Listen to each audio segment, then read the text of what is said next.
За өдөрчдөө та бүхэндээ дахин өглөөний мэндийг хүргэе. Өчигдөртөө эргээд тавтаа морилно. Завсарлагааны өмнө та бүхэндээ сонирхолтой мэдээлэл хуваалцсан. Тэгвэл өнөөдөр эрүүл мэндийн өдөр гэдгийг онцолж байгаа. 7 хоног болгоны мегмар гараг бүр эрүүл мэндийн өдөр болгож эмч мэрэгчлэлтөө сонирхолтой мэдээллийг бол та бүхэндээ хуваалцдаг. За тэгвэл өнөөдрийн хамгийн ихний зочин өстүүдэд хүрэлцэн ирсэн байна. За сонгон найрхан дүүргийн нэгдсэн эмнэлгийн эмнэлгийн халдвараас судлаач ихэмж А.Дэлгэрбаяр дэлгэр хүрэлцэн ирсэн байна. За бид зочинтойгоо халдварт өвчний талаар ярилцаж бас нэлээд сонирхолтой мэдээллийг хуваалцахаар студид өрсөн. Тэгээ танд өглөөний мэндийг хүргээд дахин уулзч байгаа таатай. За өндөр таны үзэгчдээс энэ өглөөний мэндийг хүргэе. Хоёулаа эхлээд одоо халдварт өвчин одоо нөгөө уран дулаан болоод халдварт өвчин дэгдээл гэж хүмүүс ярьдаг шүү дээ. Ер нь мэдээж угаасаа дэгдэг л баг л та. Тэгээд уран дулаан цагт идэвхждэг одоо халдварт өвчнүүдийн талаар бол хоёулаа ярилцсанаа. Тэгэхээр халдварт өвчний нийтлэг онцлогийн талаар хоёулаа ярилцгаа эхэллээ. За тэгэхээр ерөнхийдөө үзэгч түмэн маань халдварт өвчин гэдгийг бол нэг хөх тоноор ойлгох хэрэгтэй. Юу гэхээр халдварт өвчин маань гэдэг нь гадны ямар нэгэн биетээр үүсгдэг өвчин баг. Тийм ээ. Одоо нэм байна уу, бактери байна уу, вирус байна уу. За. Тэгээ халдварт өвчний чинь ерөнхийдөө бол амьсгалын замын халдварт өвчин, гэдэсний халдварт өвчин, цусаар дамжих халдварт өвчин, бэлгийн замын халдварт өвчин гэдэг англиар үзчихдэг тийм ээ. Ерөнхийдөө бол өвлийн сэрүүн өвлөрөлд бол амьсгалын замын халдварт дийлэнх хувийг эзлээ явчихдаг. Жишээлбэл том уцт өвчин тийм үү. За тэгэл хатгаа ошоо байдгийн одоо нөгөө улаан бурхан салхин цэцэг гэдэр маань сэрүүний өвлөрөлд бол идэвхчлэн идэвхждэг бол одоо дулааны өвлөрөлд бол гэдэсний замын халдварууд илүү идэвхжиж эхэлдэг. Одоо ялангуяа нөгөө хамаг юм гис чайлаад гэж тийм. Тэгээ дээрэс нь юу гэхээр одоо яг энэ өрн 7 цаг ирээд яагаад гэдэсний халдвар зэгсээд байна гэхээр нэгдүгээр хөрсний бохирдол маань Улаанбаатар хотод ямар байгаа вэ? Тэгээ дээрэс нь бидний нөгөө гараар хамгийн гол гэдэсний халдварын маань гол дамжих хэрэгслүүд гар бичдэг. Дээрэс нь хоол хүнснүүд нь бичдэг. Хоол хүнс маань дулаан нөхцөд хадгалагдаад юм уу те? Одоо хадгалтын горимд зөрчигдөд ирэхээр л эмгэг болоод дотор нэн үржээд нөгөө гэдэсний халдварт өвчин үүсэх ихтэл болж ирж байгаа. Тэгэхээр ер нь бол амьсгалын замын өвчин халдварт өвчнүүд бол амьсгалын замаар ороод амьсгалын эрхтнүүдээ гэмтээгээд амьсгалын замаараа гадагшилдаг бол гэдэсний замын халдварт өвчин маань одоо хоол боловсруулах гэх юм амаар орлоо, гараар дамжлаа амаар орлоо, хоол боловсруулах гэх нь одоо ходоод нарийн гиз бүдүүн гизэг гэмтээлээ хүний өтгөнөөр гадагшлаад нөгөө хөрсөө бохирдуулдгоо эргээд нөгөө гараа хөрдгөө тэгэл халдвар дамжих маань процесс маань эргээд яваад эхэлдэг. Ердөөсөл халдвар дамжих процесс өнөрдөөс юм гинжийлэх хэрэгждэг. За. Их уурхай буюу нөгөө өвчтөн хүн маань. За. Дамжуулах нь одоо нөгөө хоол руу хийх нь үү, гараараа дамжуулах нь үү те. Тэгээ нөгөө өртөмхий бүлгүй одоо хөвчлэн гэцний халдварт өвчнөр говьчлог хүүхдүүд өвдөд байгаа юм л та. Нөгөө өртөмхий бүлгүй хүүхдүүдэд халдварладаг. Тэгэхээр нөгөө хүүхд маань эргээд нөгөө их уурхай буюу өвчтөн хүн болоод ирж байгаа. Тэгэхээр нөгөө цэцэрлэгийн хүүхдүүд байна уу, сургуулийн хүүхдүүд байна уу эргээд дамжуулах эрсдэл болж гдэг баг. Ийм юм онцлог талуудтай байж. Тэгээ халдварт өвчин юм гинжи хэлхээ гэж ойлгож байна. Ер нь болно. Ингээл энгийнээр ингээл тойрол 1-3 хэлгээд хоорондоо хэлхэлдээ тойроо явж байна гэж ойлгож болно ер нь. За ойлголоо. Одоо гэдэсний халдварт өвчний онцлог дамжих замуудын талаар нэлээд дэлгэрүүлээд танилцуулъя. За онцлог нь юу вэ? Ямар төрөл байх уу те? За гэдэсний халдварт өвчин маань ерөнхийдөө вирусаар үүсгэгдэж байна. За манад одоо хөвчлэн тохиолддог нь бол одоо ротовирус гэдэг байгаа. Интервирус одоо та бидний сайн мэддэг нь гар хөл амны өвчин. Интервирус тийм үү? Тэр маань бол яг одоо гэдэсний халдвар дотроо вирусын гаралтаар орж ирдэг. Нэнгийн гаралтай гэдээ бас яваад ирдэг. Нэнгийн гаралтай нь болохоор одоо нөгөө цусан сулга одоо ингийн хүмүүс бидний ингийн арт хэрэгтэй мань ойлгохоор цусан сулга. За салинолын халдвар гэдэг тийм халдвар байждаг. За энэ халдвар маань ямар онцлогтой явагддаг юм бэ гэж ердөөсөл хүүхэд халуурна тийм үү одоо бөөлжин гиз бадалж өвдөн суулгана гэсэн ерөнхий шинж тэмдгээр илэрчдэг. Ийм өвчин байж байгаа. Тэгэхээр энэ өвчин маань яадаг вэ гэхээр ердөөсөл бидний ердөөсөө нөгөө хоол хүнс тийм үү гараа угаахгүй бид нар нөгөө эд зүйлтэйг харьцснаасаа болж ирнэ өөрсдөө өвчлөл байж байгаа. Ердөөсөө бид нар яах вэ гэхээр нөгөө гаднаас орж ирлээ гараа угуулгүй хоолоо хийлээ нөгөө гартаа бид нар юу авч орж ирснээ мэдэхгүй. Нэг бактери бидний нүдэнд харагдахгүй шүү дээ. Тийм бид нар өнөөдөр хичнээн үнэтэй гар хурж хичнээн зүйлд гар хурж байгаа билээ. Одоо хүнээс мөнгө авлаа гараараа, хоолоо хийлээ гараараа, гэрээ цэвэрлээ гараараа, автобусанд явхад яг автобусны бариулаас гараараа л барьж байгаа. Бүх юмтай гар холбоотой. Тэгэхээр одоо бид нар бас нэг зургийг харж байгаа. бохор гараар бид нар яаж хүн халдварт харах хэрэгтэй байна. Саяны зураг бол их муухай харагдчих. Найрч дахиад өгөх бах. Тийм. Бид нар бол тэгэхээр ердөөсөө энэ гар гэдэг маань ямар амар одоо халдвар дамжуулах зэвсэг вэ гэдгийг харах хэрэгтэй. Хоёрдугаарт нь бид нар энэ хоол хүнсийг дутуу одоо боловсруулж иддэг тийм үү. Дээрээс нь бид нар нөгөө одоо хөнгөн 100 шууд байдаг тийм үү. Хөрөгчөнд хадгалах хэрэгтэй нөгөө өндөг бүтээгдэхүүнүүд байна тийм ээ. Одоо крем нөгөө бид нар бело гэж ярьдаг тийм. Одоо бид ингэж л хоолоо хийж шүү. Тийм, ер нь бол ингэж бүгдээрээ биш л дээ. Ер нь бол гарын ариун цэвэр бол ийм байна аа, нийтлэгээрээ бол ийм байна аа гэж харуулдаг байгаа юм. Ингэж тэгэхээр ердөөсөө гэдэсний халдварын онцлог ердөөсөө ийм нэ. Бид нар эндээс сэргийлэх боломжтой. Энэ нөгөө нэг зураг байна шүү. Тийм. Ингэж хоолоо идэж шүү дээ. Ер нь бол тэгэхээр бид нар бол ойлгох хэрэгтэй болж байгаа. Гэдэсний халдварын онцлог гэдэг маань энэ дээр харагдаад ичиж байгаа. Ердөөсөө та бид л тараагаа явдаг байх нэ л гэж ойлгох болно. Тэрнээсгүй бол тэр нэг өсөрж ирээд одоо нөгөө нэг юу гэдгийг амслын замын вирус ингээ агаарт байж идэг байхгүй юу? Гэдэсний халдварын энэ чинь ердөөсөө л гараар дамжаад нэг эд материал дээр суугаад оршил байж идэг. Тэрнээсгүй бол агаарт ингэж явж байгаа хүний амслын зам руу ордог бол тийм юм бол биш. Тийм учраас ердөөсөө гол дамжуулагч нь хүмүүс бид нар өөрсдөө. Тийм учраас яг уу бид нар одоо хувийн ариун цэвэр, гарын ариун цэвэрийг маш сайн сахиж байгаа хэрэгтэй. Таасаа хэллээ шүү дээ. Нянгаар үүсгэж чинь вирусээр үүсгэж чинь гэх тээ. Одоо их хвчлэн гэдэсний халдвар төвчнөр бага насны хүүхдүүд хэдээс хэдэн насны хүүхдүүд өвчлөө. Яг гоо томчууд нэг дархлаас үзгаагүй байдаг байх. Тийм. Ерөнхийдөө бол ярин яг халдвар төвчнөр ер нь хвчлэн голцоо бол за нэг 10 хүртэл нас. За тэр дотроо тэгээд дийлэнх хувь нь бол 5 хүртэл насны хүүхдүүд эзлээд байгаа. Тийм. Бага насны. Тийм, бага насны хүүхдүүд бол дийлэнхийн гэдэсний халдвар төвчнөр өвчлөө. Даа ялангуяа нөгөө цэцэрлэгийн хүүхдүүд, сургуулийн насны бага ангийн хүүхдүүд, 1-2 дугаар ангийн хүүхдүүд тэр хвчлэн бол өвдөд идэг. Ийм онцлогтой байж байгаа. Яг том хүмүүс бол өвддөг. Том хүмүүст өвдөхдөө илүүтэй нөгөө нэг дигдэлт марка нөгөө суур одоо дулааны өдөрч одоо хүүхдийн баяр гээл болдог те. Наадам гээл болдог. Энэ үед нөгөө хит их баяртаа бид нар нөгөө анхаарал алддаг. Тэгээд нөгөө баталгаагүй хоол хүнс бид нар янз бүрийн хүний гар дээрээс худалдаж авч иддэг те. Энтэйгээр холбоотойгоор яг том хүмүүс өвдөх эрсдлүүд бол байдаг. Тий. Одоо яг нэг гидс өвдөөл нэг хаяа нэг гүйлэгдэх үе хүн болгонд байдаг шүү дээ. Тэнгүүд эдгээр тохиолдлуудаас гидсний халдвар төвчин байна гэж таних шинж тэмдэг яаж мэдэх вэ? Тийм, ер нь бол ийм гидсний халдвар төвчин тэр тусмаа энэ гидсний хоол бодох замын юм гэх юм бол нэг өөрчлөлт нэрдсэл баасны одоо бид нөтгөн гэж ярьдаг.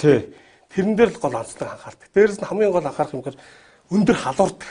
Ердөөсөө халдвар төвчнүүдийн нэг онцлогч ердөөсөө халдвар 39 40 ер нь 30-аас дээш өндөр халуурдаг. За тэн дээр нэмэгдээд яг гидс базалтууд өгдөг. За тэгээд дээрээс нь яг нөгөө өтгөний маань одоо хэлбэрчүүд өөрчлөж ирдэг. Жишээлх юм бол хүүхдийн одоо бид нар ингээд эмнэлгийн практикт ингээд ажиглаад тахт бол ингээд хүүхдийн одоо баасны хэлбэр тийм үү?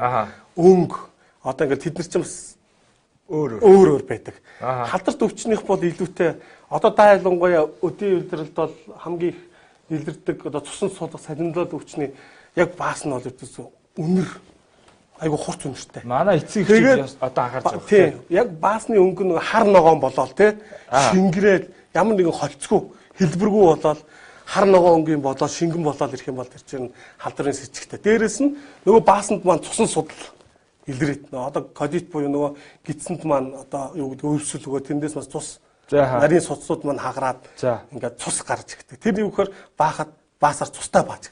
Одоо цусан судалтай гэсэн. Яг цэвэр цусаар биш. Баасан дунд баасныг нь холцсон дунд ийм судал харагдчихдаг цусны. Ийм онцлог шинжүүд зэрэлцдэг. Ер нь баасны өнгө одоо хар ногоон болоод ер нь өнгө нэг тийм ер нь эцэгчүүд ч анзаардаг доо. Хүүхдээ үзээд их нэг л баасных нь хэлбэр өнгө нөр. Тэгээд энэ цусан суулгах салимнал хоёр чинь бас хоёр тусдаа шинж тэмдэг өгдөг. Одоо цусан суулгах гэдэг байгаа маань яг цусан судал өгч идэг. Тэгээ хүүхдүүд маань яг одоо хүүхдүүд одоо бийцхта коршонкондоо сууж их зовирлдаг. Дүлэлт өгөөл те нэг яг ингээд баах гэдэг юм шиг хүмүүслээ бааж чадахгүй нэг зовирлаад дүлүүлээл ингээд тэгээд өндөр халдвараад ирэх юм бол энэ ер нь за ер нь халдварын с эцэгтэй юм биш үү бид нар эмч таандах хэрэгтэй байна гэж ойлгох хэрэгтэй. Одоо салимнуулынх нь хувьд нь болохоор асар хэмжээтэйгээр хар ногоон уурсрахаг ийм авч гэлдэг. Вирусын баасууд бол ердөөсөө дийлэнх хэмжээний ус. За усрахыг ус ихтэйгээр л бааждаг. За эцэг эхчүүд анхаарал аваарай одоо бага насны хүүхдтэй. Одоо яг ийм саяны шинж тэмдэг илрүүл хамгийн дөрүүлээд хаана хандаж ямар шинжилгээ өгөх ёстой юм? Тэгэхээр ер нь бол альва энэ хүүхдээ өвчнүүд мэдээж хамгийн түрүүнд эцэг эхчүүд маань өрхийн эмчтэй ханддаг. Хамгийн дөрүүлээд. За өрхийн эмчтэй хандна. Өрхийн эмч бол мэдээж хэрэг өвчтнөө үзээд үнэлээд за халдварт өвчин судлалын үндэсний төв рүү яг халдварт одоо энэ халдварт өвчин гэж үзсэн тохиолдолд халдварт өвчин судлалын үндэсний төв рүү бэлгээж байгаа. За тэнд бол одоо бактериологт одоо арчтнаас авна. Ганц халдварт өвчин судлалын үндэсний төв гэхгүй дүүргийн эрүүл мэндийн төвүүд дээр одоо халдвартын бактериолог лабораториуд байж байгаа. Тэгэхээр тэд бүх дүүргийн эрүүл мэндийн төвүүд. Тэд нар маань бас нөгөө одоо халдварын өвчнөө онцлохын тулд халдвартай тэр одоо лабораторид бид нар шинжилгээ өгч болно. Энэ шинжилгээнд голцоо өрдөөс өтгөнөөс арчц хийж лавдаг юм шинжилгээ байгаа. За тэгээд эмчнэр бас тусгай нөгөө эмчилгээг нь бас бичиж. Одоо яг энэ онцлогдвол одоо яах ёстой вэ? Заавал хэвтэж эмчлүүлэх шаардлагатай юу? Нэгдүгürt. Хоёрдугаарт яг нөгөө шинж тэмдэг илэрсэн тохиолдолд эцэг эхчүүд бид за анхны тусламж гэдэг юм уу? Юу хийх ёстой юм бол? Тэгэхээр ер нь бол хүүхэд заа суулгаад авах уу одоо яах юм? Концентрац багтай уусмал буюу бид нар одоо нөгөө хүүхчин бөөлжөөл гүйлгээл те ходоод гэж хямраал ярих үед бол бид нар голцоо нөгөө хорсоол өгдөг. Тийм үү, хорсоолыг бид нар найруулж өгдөг хүүхд багаар. Дээрээс нь буцалсан уснууд бид нар эцэгчүүд манай ширгээс ус гэж ярьдаг те буцалсан усууд өгдөг. Дээрээс нь будааны шүүс, цагаан будааны шүүс гэж бид нар те буцалгаж өгдөг. Ер нь концентрац багтай бүтээгт уусмлуудыг өгч явах хэрэгтэй.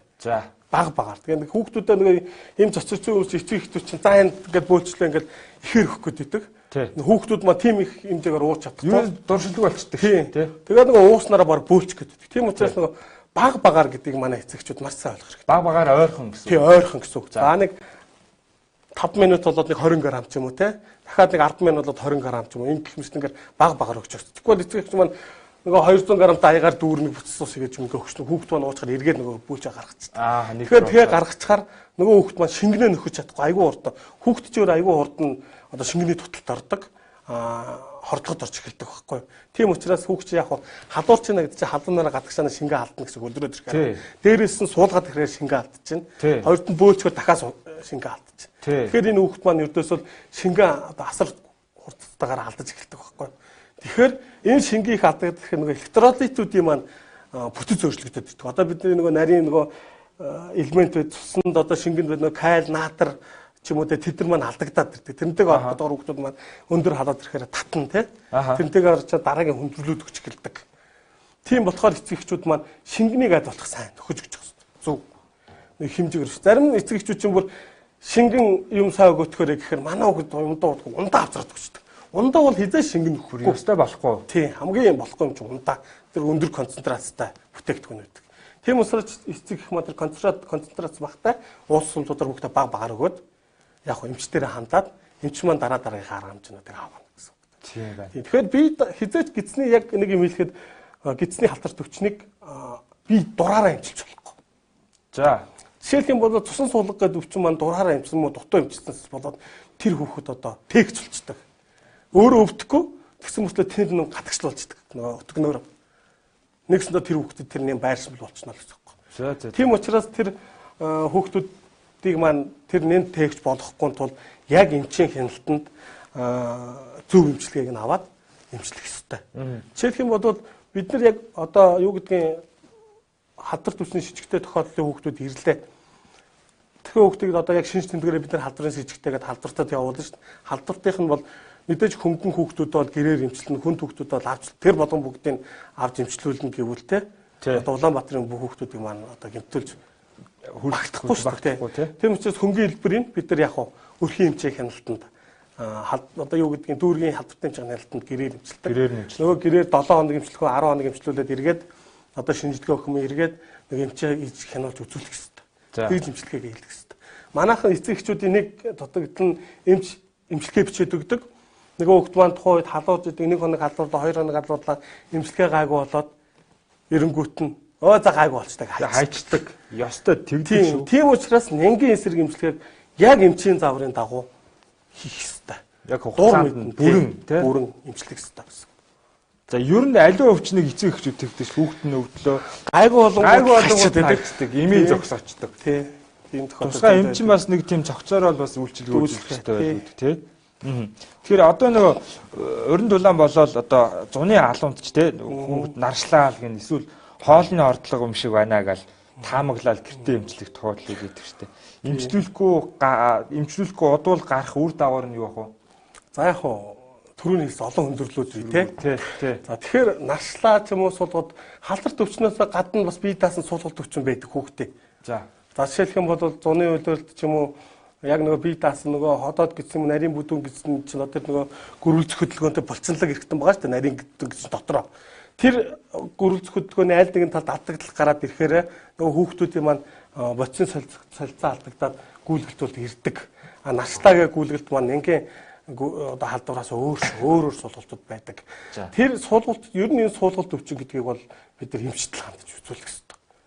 Тэрнээс дур мэдээд эцэг эхчүүд одоо за наршсан энэ тэгээ тийм арга хэмжээ авчдаг. Тэгэхээр зүгээр болчтой ч юм уу өөрөө дур мэдэн эмчилгээ хийж эзээч. Тий одоо манайх тэгдэг тийм учраас ялах хэрэгтэй байхгүй юу? Хадагдаад энэ чинь халдварын гаралтай суулгалт байна уу? Одоо ингээд суулгалт байна уу гэдгээ ялах хэрэгтэй тийм үү? Тэр их ялах уу? Эмч ялгаж байгаа. Бид нар яаж ялах? Тийм учраас эцэг эхчүүд маань хизээч дур мэдэн эмчилгээг аль болох гэрээр битгий гэрэл. Жишээлбэл зүгээр нарчлаа гэж бодоход одоо жишээлбэл өөр нэг ам дамц яриагаад наршил одоо ингэвэл сайн байлээ, тэгвэл сайн байлээ. Өдөө айгу болчихлээ гэд. Нөгөө тухайн хүүхэд бүрийн нэг онцлог биеийн дархлаа өөрөдөг шүү. Хүн бол өөр шүү тий. Тэгэхээр нөгөө нэг тохирохгүй улам хөндрүүлэх юм эрсдэлч бас тийм тохиолч гэсэн гарч ирсэн юм байлээ. Бас өмнөх эмч мэргэжлүүдээс хэлж ирсэн. Тэгэхээр яг өвчнөөс яг урьдчилан сэргийлэх хэр боломж байна? Урьдчилан сэргийлэх аргуудаас таавалцаач. Урьдчилан сэргийлэх арга бол маш энгийн. Өдөөс бол түрүүний хэлсэн эрүүл ах ховын ариун цэвэр тий гарын эрүүл ах маш сайн сахих хэрэгтэй нэгдүгürt. За хоёрдугаар нөгөө хоол хүнсийг бид нар хамгийн нэгдүгээр чинь бид нар хонсон хоол айгүй хийддэг. Аха. Тэгтэл нэг жишээ хэлэхэд болсон хоол тийм үү тасалгааны температур тавиад тэм дээр нэн суухад 15 минутанд 6 дахин өсөж идэг. 6 цагийн дараа гэхэд тэр бараг 15 6 сая дээш хэмжээ болтлоо хурж өсдөг байхгүй. Хонсон хоол уу? Тий. Тэгэхээр бид нар энэ хонсон хоол идэнэ гэдэг ойлголтыг багасгах хэрэгтэй. Манай монголчуудын бол томжтэр жижиг бид одоо хонсон хоол идэл явдаг шүү дээ. Тэр чинь яах нь вэ? Эрсдэлтний хүчин зүйл болж байгаа үстэй. Тэгэхээр бид нар тэгээ дээрэс нь яадаг вөхөр одоо нөгөө өндөг бай, нөгөө майн үз байна тий. Тэд нар чи өөрсдөө яадаг вөхөр уур гихтэй. Уур гихтэй тийм хүнснүүд чи яадаг вөхөр илүүтэй нингийг өөр дөрөө хадгалдаг, үржүүлдэг, өсгдөг. За. Тийм бүтээтгүнийг аль болох хөргөчөндөө хадгалаад хөргөчнөөс гаргасан даруйда идчих хэвээр. Тэгэхээр бид нар хөргөчнөөсөө гаргаад нэг жоохон байж байгаа л за арай хүүтэн бай жоохон хүүтний жоохон багсгаж байгаа дидий гэл тэгэхээр тэр хооронд чинь л яах вэ? Тэн дээр чинь нэн сууч болно өөрөө гараараа магадгүй тэн дээрээ нянгаа суулгачих болно тэр нь үржээл хоол боловсруулах хэрэгтэй рүү орлоо өвчин юм болол хүнс. Тийм учраас хоол хүнсээ зөв хадгалах. За ойлголоо. Зөв боловсруулж идэх гэдэг чинь хамгийн чухал байгааз. Нэгдүгээр бид нар хувийн ариун цэвэр гарын эрүүл ухагаа сахлаа. Хоёрт нь бид нар хоол дээр маш их анхаарах нь. За ойлголоо. Гэртээ бид нар болж игэл бас энэ халдваргүй төлөв бодисыг бас өргөнөр ашиглаж зурх хэрэгтэй байна. Жишээлбэл юу? Жишээлх юм бол за яг холоор агуулсан нэгдүүдийг илүүтэй хэрэгэлдэг юм л та. Гэсний.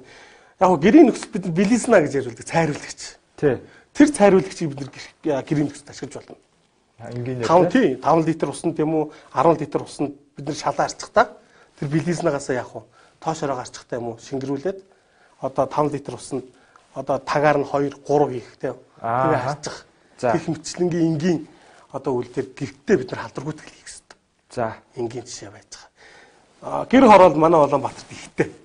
Тийм үү? Тэгвэл бид нар холоор амын юм уу холоороо шахаа бид нар яаж 0 доо хийчих хэрэгтэй. За тэнд яах вэ? Нянгийн юм болж байгаа шин. Тэгээ бороо ордог. Хэмжээгээр бороо ирэх тэгэхээр манай зарим гэр оролч яадаг үү? Бараг 0 нь хөвөө гараад ирдэг шин. Тэгж дээ шин. Бүр уурсч идэв шин. Тийм учраас тэр хөрсний юу гэдгийг бол маш сайн хийж байгаа. Одоо халдвар гүтгэл гэдэг. 0-д бид нэр хийж байгаа хэрэгтэй. Эргээд хоол хийхээ өмнө бийцсэний дараа ер нь гараа бохирдсон бүрт бид нэр гараал угаачих хэрэгтэй. Гол ер нь гараа одоо хувийн ариун цэвэр, гарын ариун цэвэр их чухал байгаа даа шүү, тэ. Одоо тэр хоол хүнс үнэхээр ёстой их чухал анхаармаар юм биш үү тэр. Хонсон олчих их аюултай юм байна тийм. Бид нэр хадгалаад хөрөгчөндөө хийж хадгалдаг билүү? Яаж хадгалдаг вэ тийм. Ер нь бол тийм. Зарим нь хөрөгчөндөө хадгалдаг, зарим нь бараг тэр чигтээ хадгалаад өглөө нь халаагаад иддэг ч юм уу тийм. Одоо тэгвэл халдвар төвчнөөс сэргийлэх олон вакцин байдаг шүү дээ тийм. Төрөл бүрийн вакцин байдаг. Яг энэ өвчнөөс сэргийлэх вакцин ихэр байд юм бол яаж товлоор хийд юм бол яг сайн дураараа хийлгэж болох уу? Гэдэсний халдвар төвчнөр бол вакцин бол ховор. Өөх тийм үү? Тийм вакцин гэдэг. Яг гоо бидний давуу тал нэвтрүүлсэн вакцинтай өвчин бол бид нэг гепатит А буюу бохир гарын шар гэдэг өвчин байсан тийм. Хүүхдүүд аягүй их өвддөг байсан. Тэрэн дээр манай Монгол бол товлолд ороос нэвтрүүлж чадсан. Одоо гепатит А. Одоо ер нь гадуур шарлсан гэсэн юм байхад цогцлогоо болсон байгаа тийм. Тэгэхээр яг үхээр тийч ер нь бохирын өвчин мэт. Бохир гарын өвчин гэж бохирын шар гэж ярьдаг байсан шүү дээ. Тийм ээ. Бохир гарын шар өвчин гэж ярьдаг. Тэрийг маань гепатитыг Аг бол бид нар бүр товлолд орцсон. Одоо 14 сартаа 2 настай ингээд яг товлолд хийгээ байсан биш. Тэгээд одоо чинь баг тэр бохир гарын шар гэдэг халдварт өвчин судлалын үндэсний төвийн маань одоо баг 2 байшин тэр чигээрээ дүүрдэг байсан шүү. Төөх. Яас нөгөө шартаа хөвгтүүд ирээл тэд өдөр тэд дээр. Бараг зарим тохиолдолд худалчунд ангиар өвдөх тохиолдол идэр байлаа шүү дээ. Нөгөө хөвгтүүд маань яг нэг үг шаардлагадаг тэр ангиас 5-6-аараа хөвгт өвддөг тийм байсан. Нэг цэцэрлэгт нэг хөвгт өвдлөө тэр ангиас 5-6 хөвгт өвддөг тохиолдол зөндөө л байсан. Одоо вакцин нэвтрээд яг гепатит А дээр бид нар вакциныг нэвтрүүлснээр энэ өвчнийг бол ер нь үлэм хэмжээгээр багасгаж чадсан. Ер нь тохиолдол бараг ховор болсон доо. Ер нь бол яг ганц нэг юм уу хоёр юм уу бүртгэх тохиолдлууд байгаа. Ер нь бол ховор сонсогдох болсон. Ер нь тийм. Тэгвэл гепатит А-гийн вирус ингээд товлолт вирус гинэ вакцин товлолт ингээд байдаг юм байна. Тэгээд та бүхэн ярьж байгаа гэдэсний халдварт бусад өвчлөлүүд дээр вакцин байхгүй хэрэг үү? Вакцин яг байхгүй. Яг тархар судлалын заалт дээр юм уу нөгөө гэдэсний халдвар чинь дотор их олон халдвар байгаа л да. Одоо жишээлх юм бол би түрүүлсэнтэй цусан суулга байна, салимнал байна, иж балнад гэж бий тий. За тэгээд одоо нэг холиор байна тийм үү. Ингээл аюул халаан халдварт өвчнүүд бий. Тэр дотоос яг давхар судлалын залтаар энэ балнад иж балнадын тохиолдолд бол вакцин давхар судлалын залтаар хийдэг. Энэ бол товлолд ороогүй. Гэхдээ өндөр эрсдэлтэй хүмүүстэй илүү хийдэг байхгүй. Жишээлх юм бол одоо сэлерсэр хүмүүст ч юм уу те. Тийм хүмүүст илүүтэй энэ иж балнуудын вакциныг хийдэг. Тэрнээс хүндэрсэн гэсэн үг юм уу? Уу яг нь эрсдэлтэй хүмүүс гэсэн үг байхгүй. Ямар хүмүүс гэсэн үг юм? Одоо тэр сэлэсэр хүмүүс нь бохиртой харцдаг тийм үү? Сэлэсэр гэсэн юм. Аа за. Тийм хүмүүс илүү тийм одоо дархуусууд энэ ажлынхын заалтаар те балуудын вакцин их одоо чинь халдвартад ажилладаг эмчнэрийн дунд ч юм уу те халдвартай нөхцөлд ажилладаг хүмүүсийн дархуусуудын заалтаар нь иж балнуудын вакциныг бол хийдэг.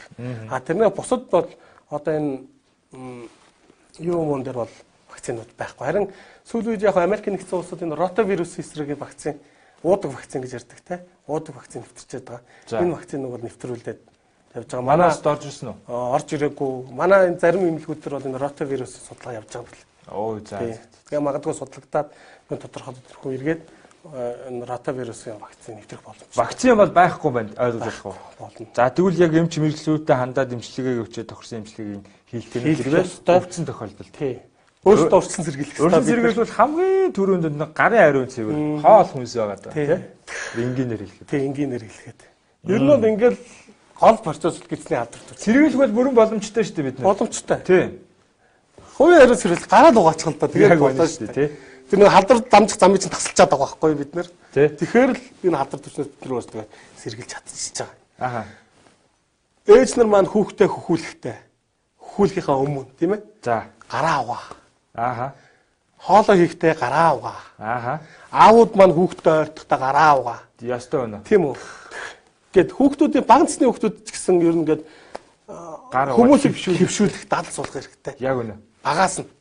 Бид нар цэцэрлэгийн хүүхдүүд сургуулийн багийн хүүхдүүд хичээл ордог. За. Хүүхдүүд айгүй үнэнч, айгүй хөөрхөн. Тийм шүү дээ. Ингээд нэг хүүхдийг гаргаж ирээл за хин гараа болохгүй би гэж гараа өргөж байгаа. За гараа дээр гараа яг дарааллынхаа угаацах. За. Тэгэл заа сайн байлаа гэж нэг чихэр өгөөл, нэг салфетик өгөөл юм нэг юм жижиг санитол өгөөл юм дараагийн өхнө гарч ирдэг байхгүй. Аа. Гарч ирээс дараалын дага ингээд угааж угаажсэн нь гин зогссон. За. Тэгээд ингээд яриагаад уйлах яасан бэ миний хөө гэж. Багшаа би нэг дараалаа мартчихлаа. Амар үнэс тэргээ дутуу гэж бод. Дараалын нөө? Тий яг дараалынхаа дагуу угааж байгаа хөөхдүүд чинь. Аа. Яг багаас нь ингээд дадал хөвшил хийлгээс сурчвал бид нар яг багаас ирсэн дадал маань томрох тус маань үрдүүлдэг. Тэгэл бид нар тогтмол гараа угаагаас сурчвал энэ гэдэсний халдварт өвчнөөс сэргийлж байгаа байхгүй. Тэгээд бид нар хувийн хариу цэвэр юм сайн загсан. Баярлалаа. Бидний ярилцлагын цаг маань өндөрлөж байгаа юм байна. Тэгээд богино хугацаанд тун хэрэгтэй мэдээлэл хуваалцж байгаа дэлгэр хоёр эмчтэй маш их баярлалаа. Танд болон таны хамт олон ажлын өндөр амжилт. За баярлалаа. Таны хамт олон ч гэсэн бас ажлын амжилт. Та үзэгчтэй яг энэ сэдвээр нэг уриалга төвшүүлээ. Тийм. Тэгэхээр нийт ард иргэдтэй хандан хэлэхэд одоо дулааны үйлрэл ирж байна. Гэдэсний халдварт өвчин ихсэж байна. Тэгэхээр бид энэ өвчнөөс бол өөрсдөө сэргийлж чадна. Бүрэн боломжтой. Бид хувийн ариун цаврыг маш сайн сахих хэрэгтэй. Гараа маш сайн угаах хэрэгтэй. Тийм учраас ард иргэдтэй гараа сайн угаагаарай гэж хэлье. Тэгээд танай хамт олондоос баярлалаа. Энэ ард түмэндээ бас эрүүл мэндийн боловсруулах нэгэн цаг хугацааг зориулж ингэж ажиллаж байгаа. Бас эмхийнхээ хамт олонны өмнөөс та бүхэнд бас баярлалаа гэж хэлье. Баярлалаа. Ингээд үзэгчтэй 7 хоног болгоны мегамар гарагт өдрийн хөтөлбөр эрүүл мэндийн өдөр болгоо онцлоод маш олон нээж мэрэгчлүүдийг урьж зөвлөгөө мэдээллийг та бүхэнд хуваалцдаг. Өнөөдрийн хамгийн ихний зочин эрүүл сонгон дархан дүүргийн нэгдсэн эмнэлгийн халдвар судлаач их эмч А.Дэлгэрбаяр дэлгэр баяр оролцож за би энэ халдвар төвчний талаар ялангуяа энэ гэдэсний халдвар төвчний өрн дулаантай холбогдуулаад гэдэсний халдвар төвчний талаар мэдээллийг хуваалцлаа. Өөрсдийн сэргийлэх бүрэн боломжтой гэдгийг та бүхэн мэдэж авлаа. Завсарлагын дараа хөтлөгч уянга ээлжит эмчтэй ярилцаж мэдээлэл хуваалцуулна.